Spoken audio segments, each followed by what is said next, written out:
आनंद जी की तरफ लाइट नहीं है, अंधेरा दिख रहा है। रोशनी आपसे आ रही है प्रधानमंत्री जी। वाह वाह वाह।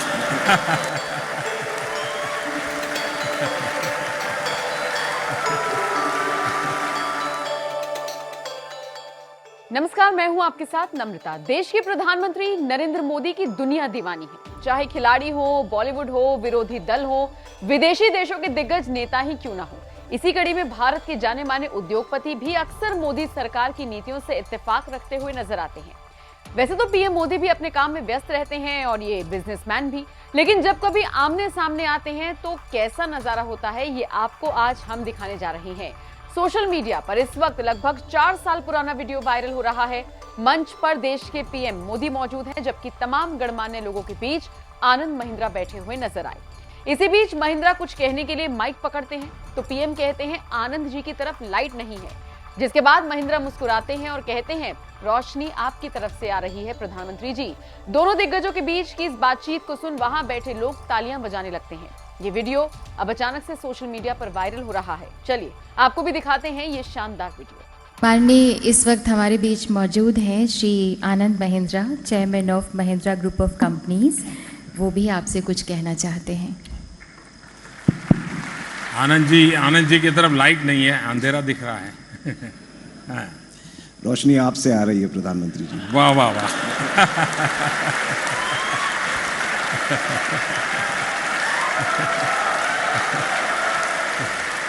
माफ कीजिए, मैं शायर तो नहीं। माननीय प्रधानमंत्री जी, सबसे पहले मैं भी सोल पीस प्राइज पुरस्कार के लिए आपको बहुत बधाई देना चाहता हूँ। Thank you.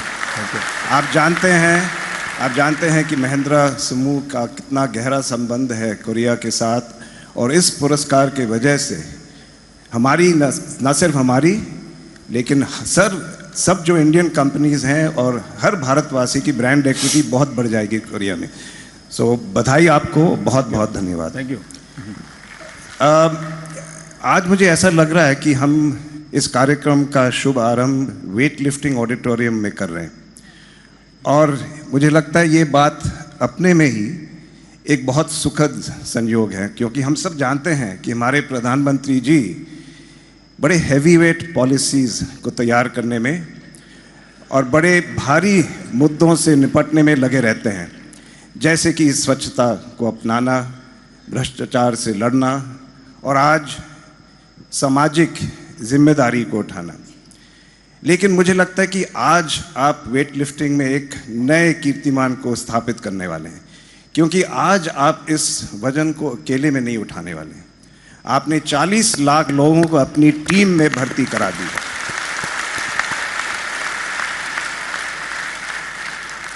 मैं आपको आश्वासन देना चाहता हूं कि महिंद्रा जो फौजी हैं, हम सब बड़े उमंग और उत्साह के साथ इस अभियान के साथ हैं। अब जो हमारे महिंद्रा समूह में होता है, अभी तेजस्वी ने बहुत विस्तार से बता दिया है, तो मैं संक्षेप में कह देता हूं कि हमारा एक कार्यक्रम है एम्प्लॉई सोशल ऑप्शंस। तो जब हम ईसॉप्स की बात करते हैं तो हम एम्प्लॉई स्टॉक ऑप्शंस पे नहीं, लेकिन सोशल ऑप्शंस पे ज़्यादा ध्यान देते हैं।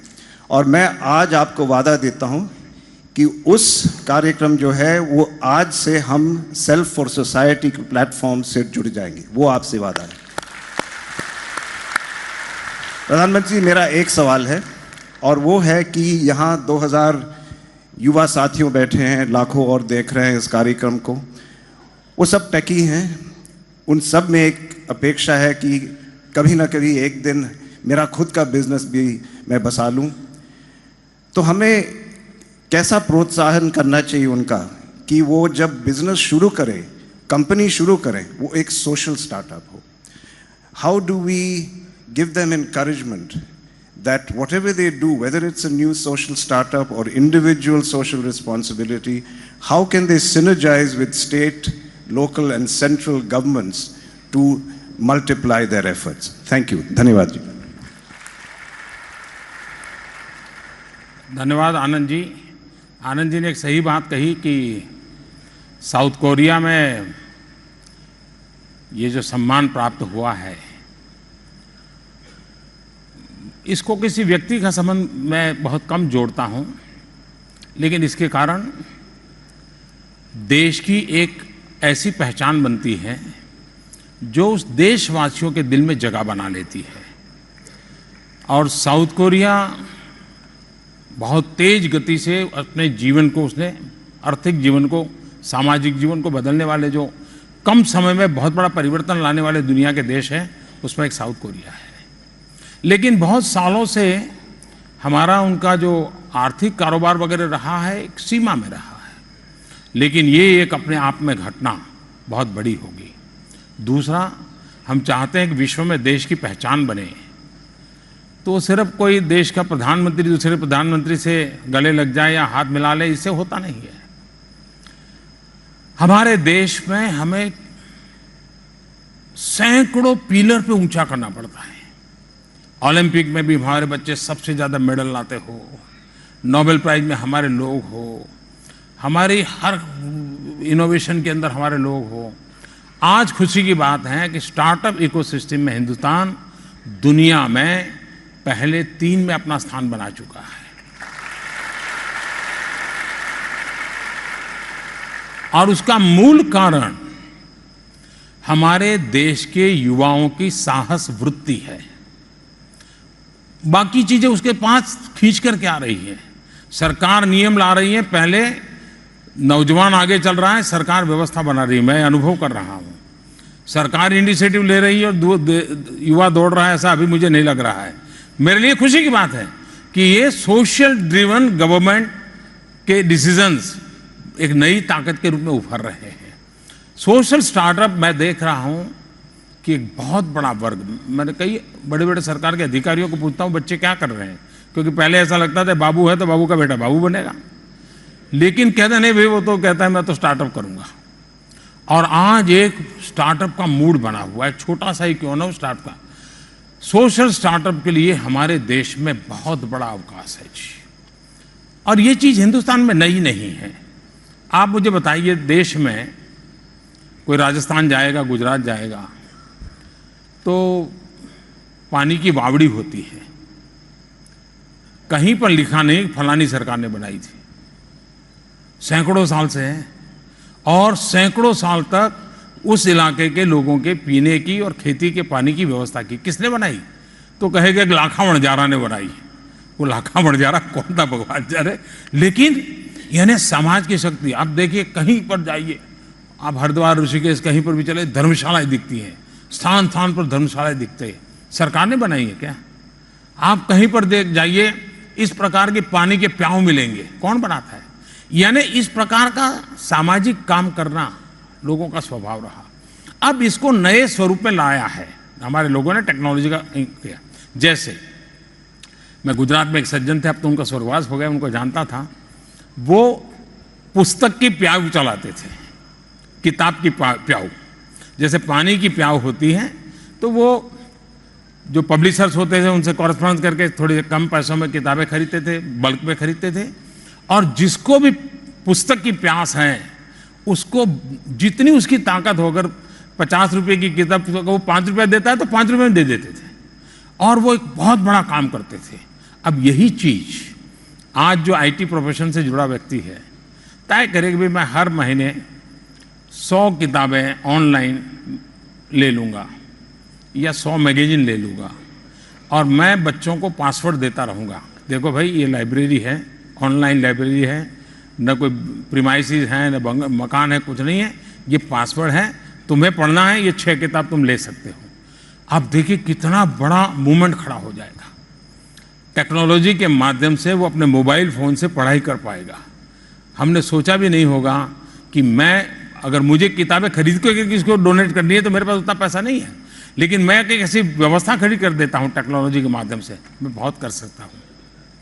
इन दिनों सोशल स्टार्टअप से जुड़े हुए लोग टेक्नोलॉजी इंटरवेंशन देने के लिए, चीज़ों का सामाजिक उपयोग के लिए काम कर रहे हैं, बहुत बड़े। अब जैसे हमारे सामने चुनौती है ऑयल इंपोर्ट की। हमें देश को अगर अपने पैरों पर खड़ा रहना है तो हमको ऑयल अगर नहीं है तो हम कहाँ से निकालेंगे, हमको लाना पड़ेगा। लेकिन हम इलेक्ट्रिक व्हीकल पर जा सकते हैं। अब हमारे ये जो सोशल एंटरप्रेन्योर है वो एक मिशन मोड में low cost, affordable, easily chargeable battery के साथ अगर एक मॉडल लेकर के आते हैं, मैं मानता हूं वो बिजनेस मॉडल से ज़्यादा वो एक सोशल स्टार्टअप का मॉडल बन जाएगा। और इसलिए हम व्यापार को भी आवश्यकताओं के साथ जोड़ करके कैसे करें।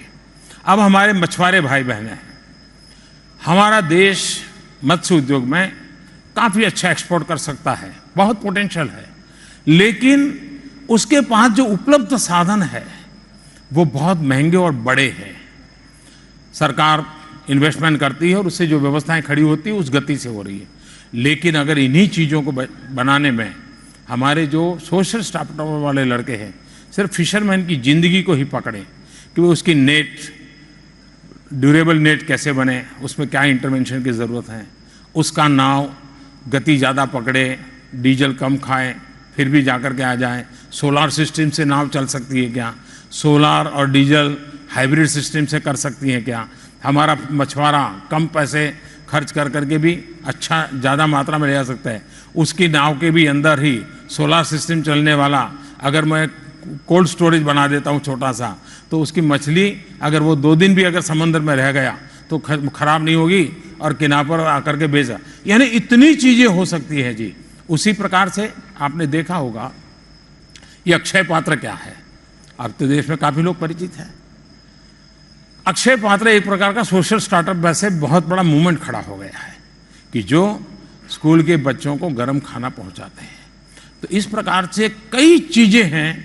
मैं चाहता हूं कि हम सामान्य मानवी जो सेवा करता है वो और पढ़े लिखे तेजस्वी तपस्वी नौजवान वो जो सेवा करते हैं तो उसमें वैल्यू एडिशन होना चाहिए।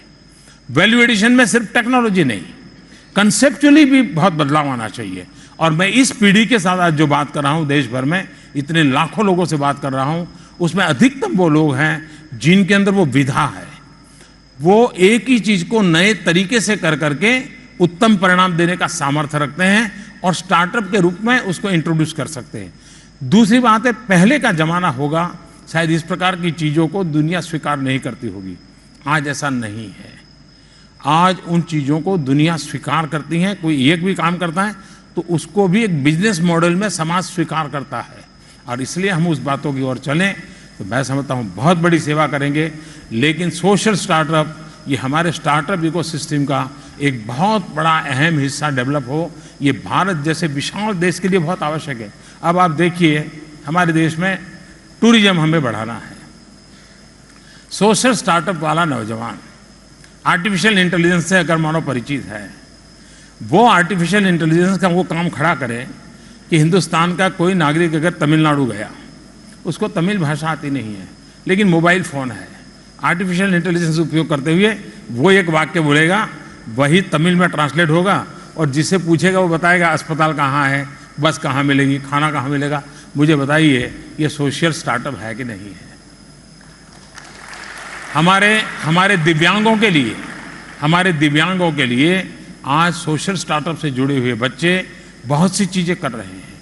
हमारे बच्चे जो बोल नहीं पाते हैं उनको अगर एक छोटा सा स्पीकर दे दिया जाता है, मोबाइल फ़ोन पर उसको प्रोग्रामिंग कर दिया जाता है, तो प्राथमिक बातचीत वो अपने हाथ पर कीबोर्ड बना करके उसके द्वारा वाक्य लिखता है और स्पीकर बोलने लगता है, सामने वाले से बात हो रही है। ये बच्चों ने किया है, ये मैंने देखा है, मैं गया हूं देखने के लिए।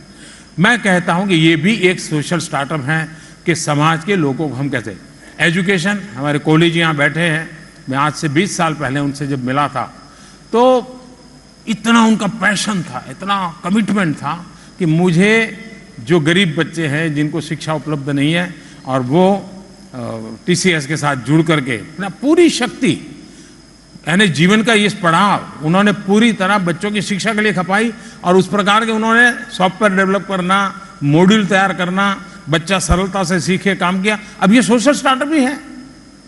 मैं समझता हूं कि ऐसी चीजें हैं जिसको हम जितना ज़्यादा करें, लेकिन हमारी अपेक्षा है कि हम सरल टेक्नोलॉजी के माध्यम से इसको करेंगे। यह देश जिस तेजी से मोबाइल के साथ जुड़ गया है, किसी भी टेक्नोलॉजी से हमारा देश आसानी से जुड़ सकता है। Thank you Anand ji.